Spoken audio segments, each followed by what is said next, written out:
Yep. All right, sir. Make sure you're aiming this one right through that bottom one right there. Come on over here. And scream something that you love. Please don't give me bruises. Use the ramrod to push the ball at the very bottom of the barrel. Finishes it off. Like that. Ireland. Right, go ahead and shoulder it, please, and point down range. Yes! I love you. Yeah! I hit it. Let's go. And now I'm going to hold it on my foot, and I'm going to make you do everything for me, okay? Okay. All right, what's first? Gotta spin the rod. That's exactly right. Perfect. And then you have to scream choo-choo now. Choo-choo! Choo-choo! Choo-choo! And A bit of a hang fire there. 50 grains. Put on your foot, please. Make sure you push that with your thumb. Okay. Now we're going to do something called smoke the nipple. like This this. extinguishes all of the embers that might be in there. There's some pouring powder in there. And it's like a choo-choo train, so go choo-choo. Choo-choo! Choo-choo! Woo! Okay, you tell me what next. Okay. 50 grains of black Perhaps a powder. little more than 50 grains. Can you make the donut? What next? Donut for you, sir. Thank you. barrel. Yep, what Spin a next? little bit. Patch. Fetch. What next? The bowl. Patch in the ball. What next? Okay. The bowl starter. Ball Need starter. the patch in the ball. Make sure you got only one patch. Yes. Perfect. Okay, come on over here. What next? Yeah, shove it down the barrel, make sure the ball And get the ball starter. What? the bowl. Ramrod. Ramrod, there you go. Okay, go ahead and shoulder it, point down range. And we get the magic rod. And Fantastic. twirl it. Fantastic. Finger off trigger, please. I don't want to get my fingers hammered because I need to have put the what on top of the what. Yeah, I've been doing it all week to my trekking poles while we were hiking. The thing, what's the That's- thing called? You may Okay. approach the bench. I think left eye is There better. you go. Left Okay, eye might be fire. I think I hit it I definitely did hit it last time. Well, we'll find out when we look at it, won't we? Yeah, I was hoping to have a hole through it, so. All right. Let's aim at that metal gong this time since your passport's on it. Yes. All right, Okay, sir. passport. Whenever you pull the trigger, I want you to scream something that you hate. Oh, okay. Okay, so go ahead and put on your foot and go ahead and smoke the nipple for me. And go Prideful Englishman. Down, up, down. This man's a man after my own heart. Oh my lord. I hit it. That was not properly positioned. Hey, you hit it, Dylan. I did hit it. Now, Dylan, 2 weeks from now, and you're like, oh, my shoulder hurts. Yeah, hit the target. Okay, come on over here. What next?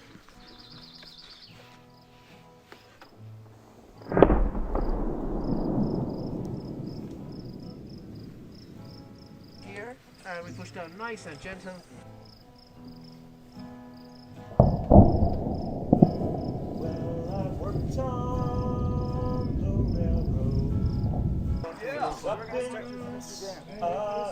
This is 50 grains.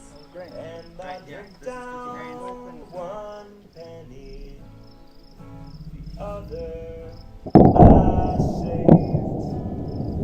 I hammered and I hammered, I hammered so long, and well into madness with each setting sun.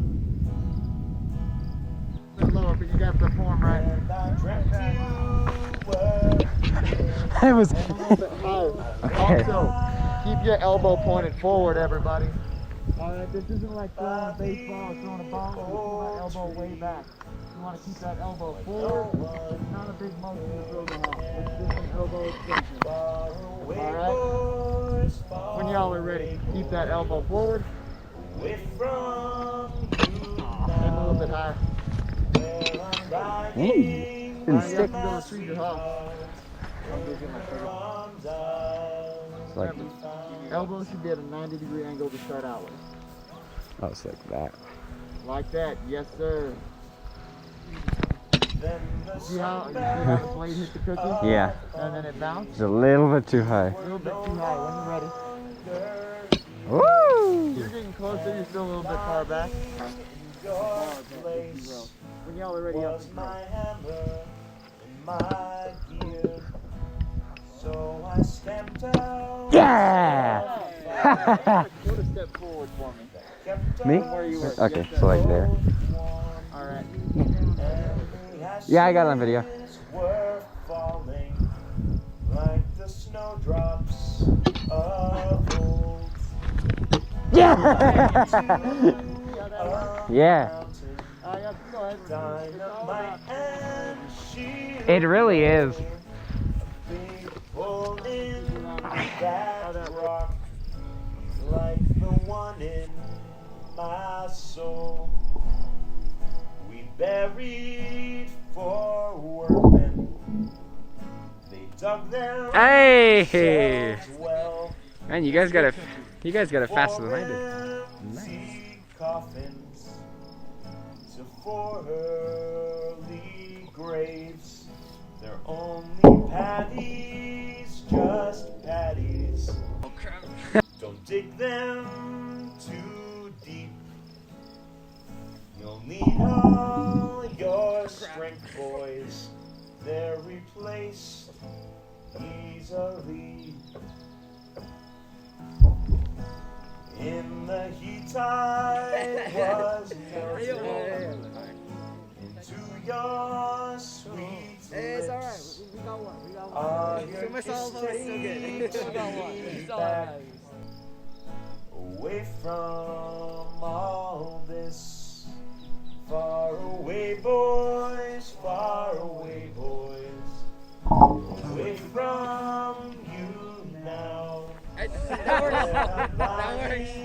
With my sweetheart, in her arms I'll be found. Someone said it was Christmas. Not a tree was in sight. And the only 5:30. Early for the Tomahawks. So we're taking a video. I'm taking a video of use for my outro. I'm using for content. We wanted to get here in time for Tomahawks and muzzle loading shooting. Yeah, so we like woke up, got out in like an hour and a half, which is pretty good for us. There's the moon, by the way. On that train we died for. But we absolutely Never again. It was crazy because there weren't any clouds there. So I took a few pictures, but it was like you could see like everything that was up on the side of the ridge. Versus the first day we came in, Versus versus the like first day we came in, it was nothing. We couldn't see anything. yeah, you couldn't even see those tents over there. It was crazy. Far Yeah, so we away, had 6 miles. boys, All that far hill, we got away, it done in boys. like 2.5 hours or Away so. from Absolutely cruising. That's because I'm the pacer. Dylan was, we were just where I'm lying with my The adults were not happy. the adults were they were not happy. The adults didn't like it that much. No. Keep it up. Oh yeah, I forgot. This is day 11. boys, Time far is away, 8:44. PM. Away from Definitely not AM. you now. Yeah, so we got here at like 10. Lying with my 7, like 30. sweetheart in her arms. We did tomahawk throwing and muzzle loading. So we got here, we were like the 3rd crew here, which was surprising because we're like, dang, we're early, but apparently not. Almost instantly we did muzzle loading. We had the gun talk. As we were doing the gun talk, some like dude with a supply truck pulled up, which is pretty cool. He was like dropping off food or whatever for the staff. So we got to see that. Taking mail as well. Taking mail back. So we shot the muzzle loaders, which is 50 cal, and basically how they worked is how any normal muzzle loader would work: gunpowder, wad, ball. Except on theirs, And instead of fire being pin. like a Fire pin. flintlock pistol where it hits and makes sparks, they put it's like a cap gun, so they put a little cap on the nipple like that, and then it went down and it hits the cap, and that's what starts the gun. And it was pretty cool because like every once in a while you'd hear a gun kind of You hear a click bang. I forgot the word, yeah, but you'd hear the cap go off, like tink, boom. Cap in the main gun. It was cool. I shot a hole in my passport, not my real passport, my Philmont journal passport. We did the same thing. So that was pretty cool. It had a big hole. You should display all the That shot one. passports at the end. Yeah. Tomorrow, just take a picture. That was sick. I hit it once the first time. The second time, I aimed at it again. I thought I hit it because it went like flying up. Turns out I just hit the log below it. Yeah, they're not very accurate. It was unfortunate. Then the third time I tried to like hit something up on the range, further up, like a little stump sticking out, but the guy's like, the conservation people, they made a trail up there, so I can't have you shoot higher. I'm like, brah, okay, whatever. So I just domed the gong. So the first time I shot, he's like, say something funny. So I said, Merry Christmas, because that's what we did for the shotguns and That's Santa Claus, yeah. And he's like, name something you love. And I'm like, elevators. What? If you've gone up enough stairs, you understand. Oh, that's true. And then he says, name something you hate, and I said cat throw up, because we have 2 cats. And they Oh, do like God. to throw up. So then we came back and we ate lunch. For like we just vibed for like an hour or 2, just sitting there. We had Spam. I made quite a the sandwich. I made a burrito with 2 pieces of Spam, a ton of mayonnaise, and Like 5 cheese, packets. half a packet of crackers, and Ritz crackers. I hated. Could not Ritz. eat it. I hated the Spam. I hate the Spam. I've never had Spam before, but I'm not having it again. Never having it again. Had to throw it away. Yeah. It Traumatized. was pretty funny. I was just watching them put mayo after mayo. Yeah, even with Slap Your Mama, it still sucks. 5 of those little Heinz condiment packets on it. Yeah. Yeah. Worst foods ever I've had.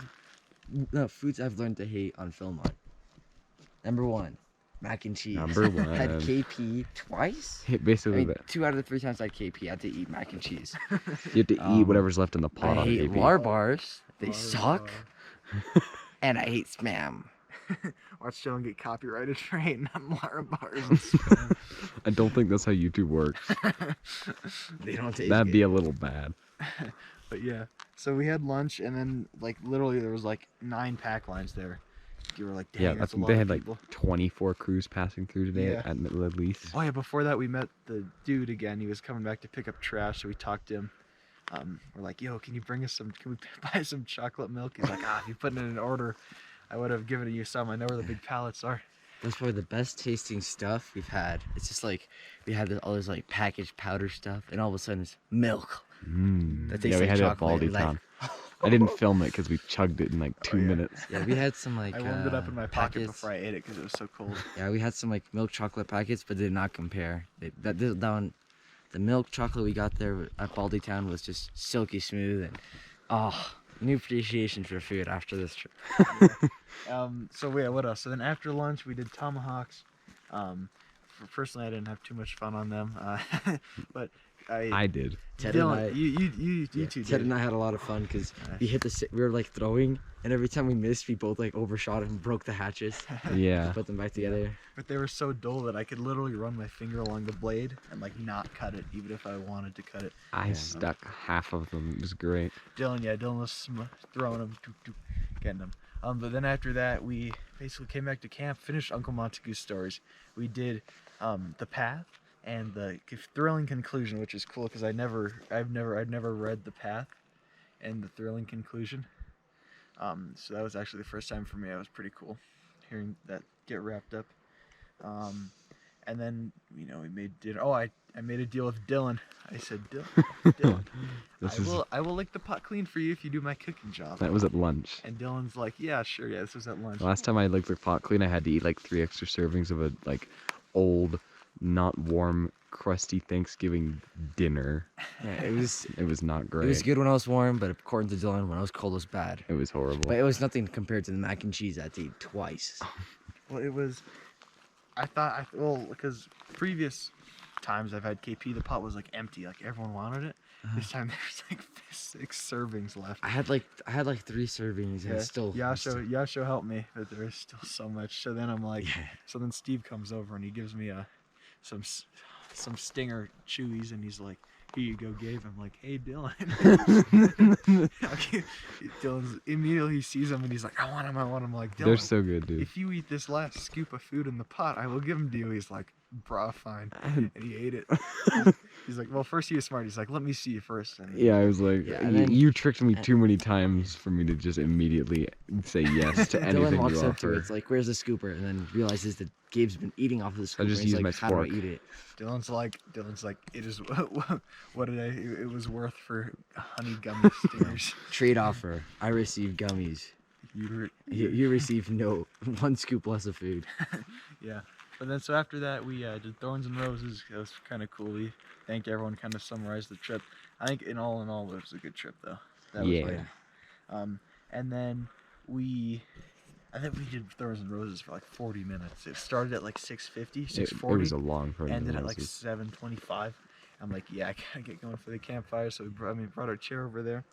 I think Dylan recorded it. Great stories. I recorded a lot All of of it. it was true. All of it was true, including the moon beavers and the moon beaver jerky. I'll probably play it while I'm doing, because I plan when I get home I plan to do another video where I talk about it when I actually have energy, because I haven't talked much on the trip to the camera. So Yeah, past couple days just pure like day Surviving before yesterday, just fog so far you couldn't see 50 feet ahead of you. this whole trip we've been surviving on nothing but Philmont beef sticks and pure testosterone. pure adrenaline and sugar highs. Okay, I got 1 minute half left. of the meals Got that are 1 good minute. are just What do I think? Yeah, so now we come back. yeah, the river. Oh, the Springs river, were yeah. great. So then later in the day, before dinner, after we came back from Tomahawks, we were just vibing, sat over by the river. A few people Oh, dipped their feet in. Must have been nice. I was cooking. He took my job. Him and Nils. It was good. Also, the one thing that we didn't do was go to the REI, the quote REI they had there. It was like a little store for trappers, I guess. Rendezvous equipment, whatever. Yeah, I rendezvous something. equipment, something. I'm pretty sure they said it's not for buys, but Well, you could go in there and ask them to like tell you about the stuff, but I just wanted to hang around camp today, and so I didn't get to do that. I'm a little bummed, but you know that's obviously on me. tomorrow morning, what time do they open? I think we're gonna be gone by then. It's fine. It's okay. Yeah, 10 seconds. Anything else? Yeah, it was good. It was a great view. I took a picture. Huge moon tonight, blood moon, maybe finally full. Looking forward to a good breakfast and shower tomorrow. See ya. You probably cannot see much right now because it's very dark as I'm filming this. So I'm just going to kind of point it up at the horizon and nod at my face. Today sums up our trip. I will probably have a lot more things to say about it in that kind of interview with myself that I told you about in Gabe's outro. Gabe's our crew leader, if I haven't said that in editing somehow. It's a blood moon tonight, so that's really pretty. This is the end of our trek, and tomorrow will be the first day that we don't have to use our legs to move around everywhere anymore. It's kind of weird to think about it. It's been 11 days since we've used anything other than our legs to move around, because you feel like you've traveled so far, and it's just weird thinking, yeah, I walked that. It's crazy. GoPro's running low on battery. I'll have more tomorrow. Thank you so much if you're still here on this journey with me. If you have enjoyed it, I would appreciate it if you hit the red subscribe button or the like button to show your support on this specific video. Thank you so much for staying with me through all of this. It's only been 12 days, but it feels like a lifetime. And the next videos will be the returning travel days and the conclusion, which will probably have a couple of videos where I talk in more in detail, because I haven't had nearly enough energy to talk and film it on the trip so far. Today we hiked about 5 miles down from 6 miles down from Azurite to Azurite to Miranda. I'm tired, I keep forgetting the names. Yesterday we hiked 12 miles up to the top of Baldy. I was so exhausted I basically didn't film anything other than the time lapses and the shots on Baldy, so I'll probably have shown a bunch of pictures of that are more detailed than my videos, because oh my god, that was exhausting. But I will see you in the remaining videos, and if you stick around for one of probably the end of the conclusion videos, that will have a sneak peek of my next e-scooter review, because I just got a new one. So I hope to see you then. Thank you so much for staying with me through Philmont, and I'll talk to you in the conclusion videos and travel videos. Peace out. Father had just fought a war against and lost an armed fight. As you can probably imagine, Dad didn't really like the idea of living there anymore. So he packed us up in a ship and sailed off to the United States. The problem with that was, on the boat over there, rats on the ship, well, they took his other arm. So my father wound up in the streets of Philadelphia, wandering around, trying to find employment, a way to make ends meet and support his family, in a country where he couldn't read or write the language and barely spoke a word of it. So he spent several weeks walking around, trying to come up with some idea. And then, like any good Bavarian Catholic, almost out of hope, he went and turned to the church. My father, he walked up to that church door, knocked on it best he could, and the door opened. The priest looked and saw this man in a tattered army uniform, still puffed up with pride, and thought, this man with no arms, he is in need of the church's charity. We can give him a hard roof to keep out the rain, a soft place to rest his head, warm soup and bread to fill his belly. The priest offered these things to my father, who thought for a moment before saying, no, sir. No, Father, thank you for the charity, but I believe I can work, that I can earn my keep, that I can give something back. My father looked up and saw a grand ornate bell, 12 stories above the church. And he pointed to that bell and said, Father, back in Bavaria, I was the best bell ringer in all the kingdom, and I think I can do that job for you. The priest once again looked at my father's lack of arms, then briefly considered checking his head, before deciding, well, this man deserved some small modicum of pride before he fell into the loving arms of the church. So the priest took my father up those 12 flights of stairs to the top of that bell tower. And the priest showed my father the ornate ropes that would ring the bell, the ornate bell that would make that loud, ringing sound, and the gap where the floor ended and the space below the bell began. The priest looked at my father and he said, well, it's 3 o'clock. Now is as good a time as any for a job interview. This bell needs to ring out 3 times. Can you do that? My father once again considered the ropes, the bell, and that all-important gap. With a solemn nod, my father turned, took a couple steps back, shifted his weight, launched himself forward, and BOOM! He struck that bell. And that sound, that glorious sound, echoed throughout the streets of Philadelphia. The children in their factories stopped work. The men at their desks splashed ink across the page. Horses and burros and mules and cattle in the street ground to a halt when 3 times that bell rung out. My father stepped back, shook his head, reddened in the face from striking the bell with it, and turned to the priest, who, dumbstruck, and to be honest, a little deafened, said 3 simple words. You got the job. My father was never very good at math. That's fine. But there he worked for many a year, become a pillar of that community. And word spread of this man and this church that had given him pride, and this man who was doing his job with honor, distinction, and dedication, night after night. But all good things do eventually have to come to an end. And so it was with my father, when a terrible storm swept through Philadelphia.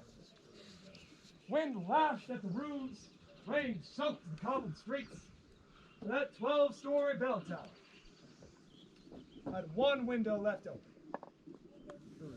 It was midnight, and my father once again climbed those stairs, reared back his head, and BOOM! Struck that bell. And BOOM! Struck that bell. 11 times that night, that bell did ring out.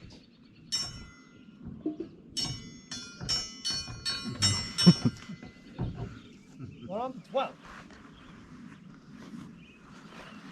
well, those steps, slick with the rain, my father, weary, dizzy from his work, slipped and fell down on the cobbled streets.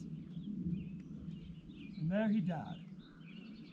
It was at that moment, actually, that same priest, sitting in the office, chatting with 2 Bavarian immigrants who had heard that tale and once again came to the church, seeking not only a roof to keep out the rain, a soft place to lay their heads, warm bread and soup to fill their belly, but a job from which they can derive pride and community.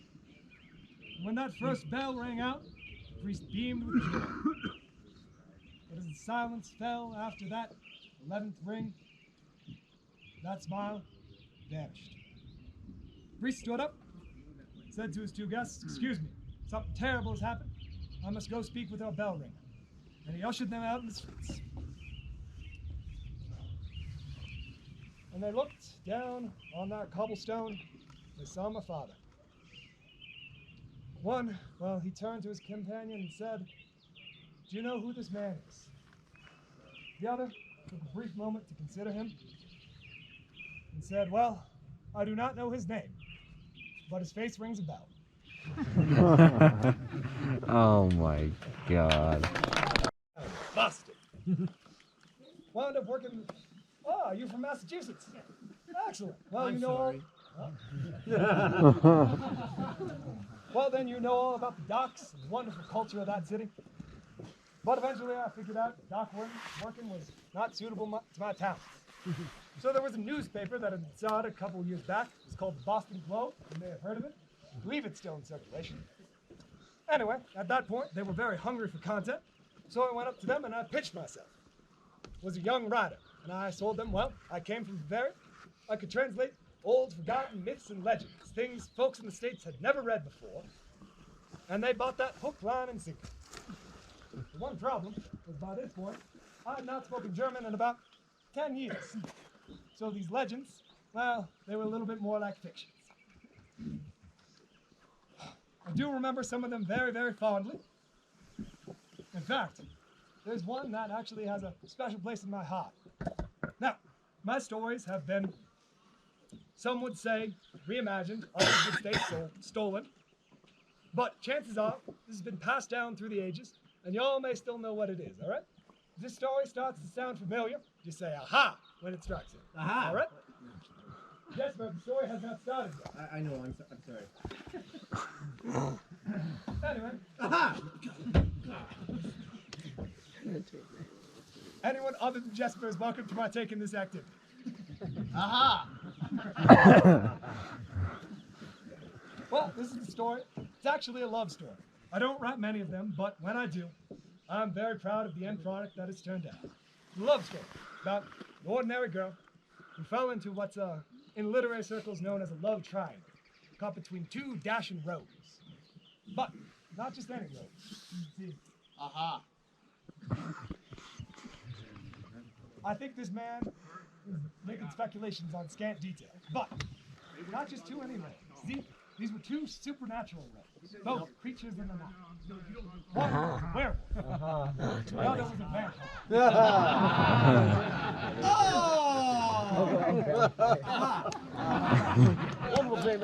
I had it right. It's a twilight. Well, since y'all are familiar with the story, you know that this could take I'd say it almost fill out 3 books, or potentially 4, around an hour and a half theater performances. And honestly, to be quite frank, I wrote the thing and I don't remember how it ended.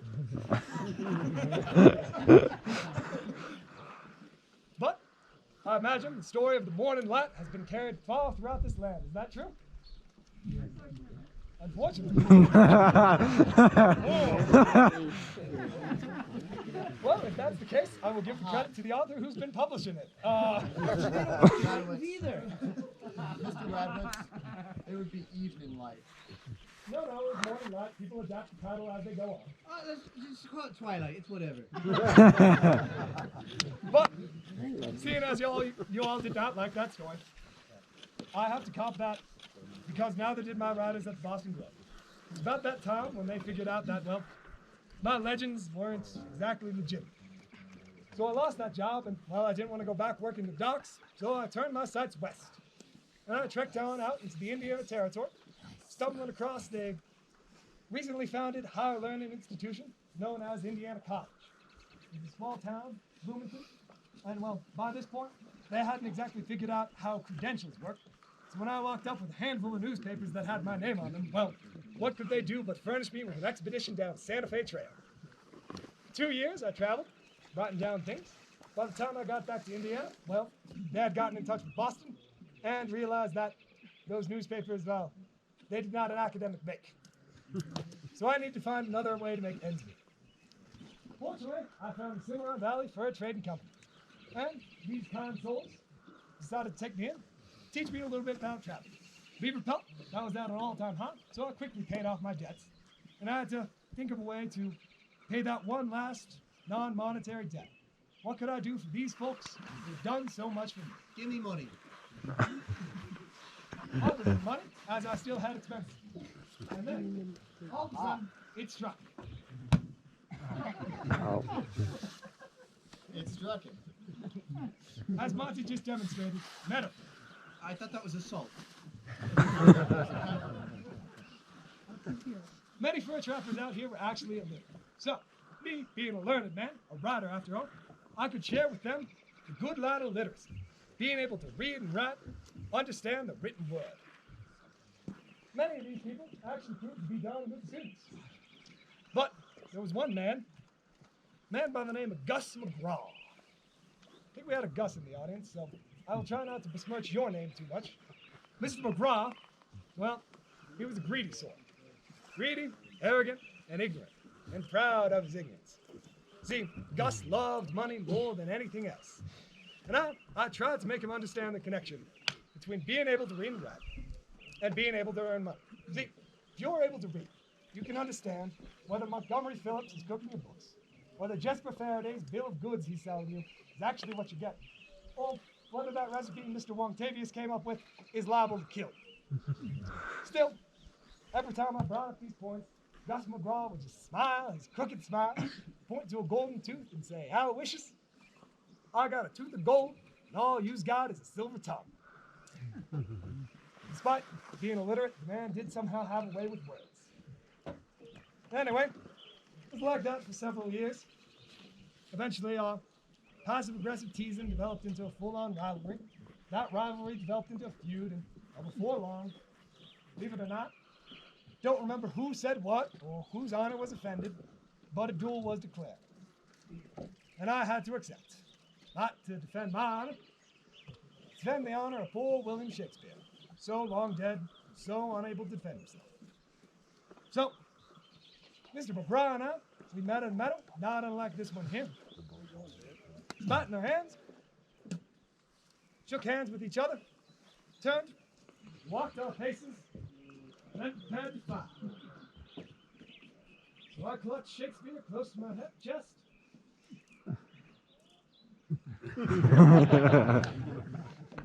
Got some finer pointers from Mr. Wongtavious. Draw my pistol, spun and shot. Bang!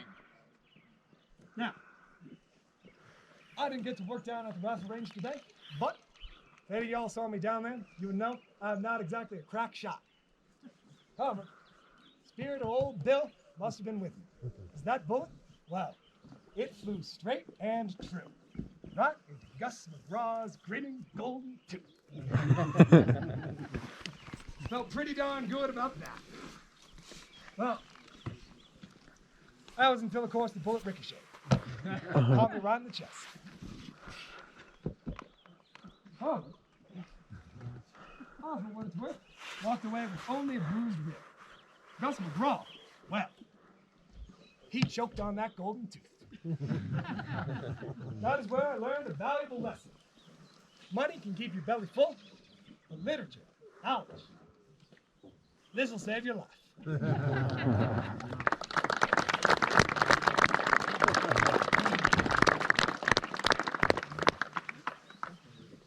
Did you come from somewhere back east as well? Yes, I do believe I did. Please forgive me as I have been shouting quite a bit over the sound of rifles this afternoon. My voice is quite a bit spent if you have not been able to notice, but seems as if this eve is as good as one of any to tell a life story. I promise I'll keep it short, but I do think you may be intrigued. Now, yes, as Alicia said, I did grow up out east. I'm sorry, Monty, what was that? When you say short, do you mean one of your 1 hour monologues or like 15 minutes? That is what you need to know and you need to find out, is it not? Alright, folks, step in. I did grow up out east, in a small town known as Philadelphia, I suppose. I don't know who knows it. And if you're curious about the accent, I'm not entirely sure myself either. So that's where we stand on that point.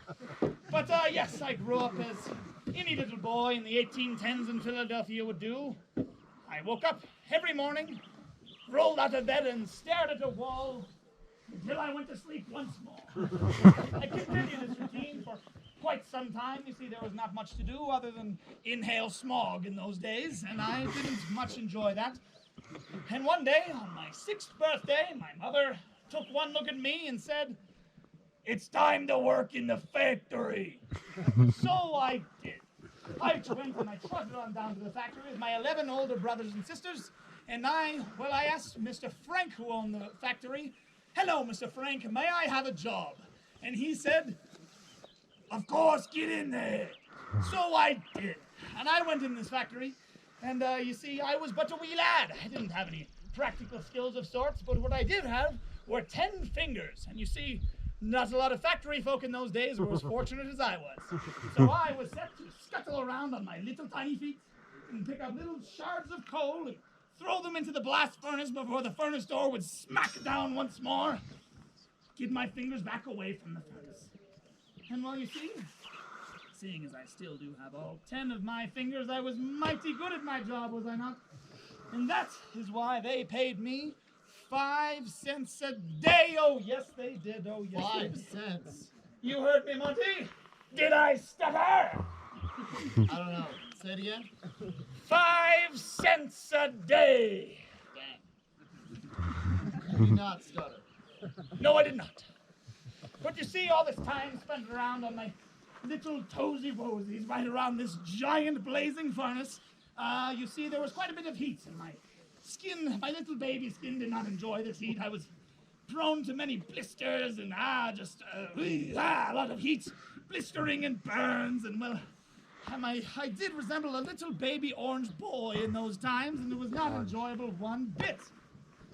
And I decided that as much as I did love those 5 cents a day, well, I looked at my dear pal Franklin, the owner of the factory, and he was walking home with $8, $9, even $10 a day. And that just didn't sit right in my little 6-year-old brain, although, to be fair, not many things did. I was not a bright child. You know the words? Please do sing along. Oh, wait, we gotta wait for the captain. Oh, wait, glorious leader. Oh, gonna go under, because we're standing high. Jason, Would you like a note? please.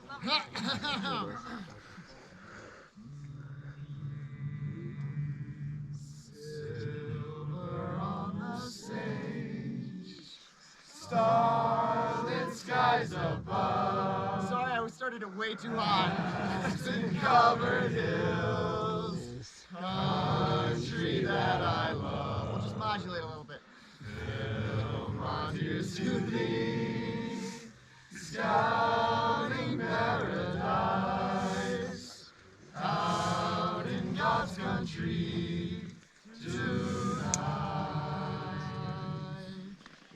Wind in whispering pines, eagles soaring high, purple mountains rise against an azure sky.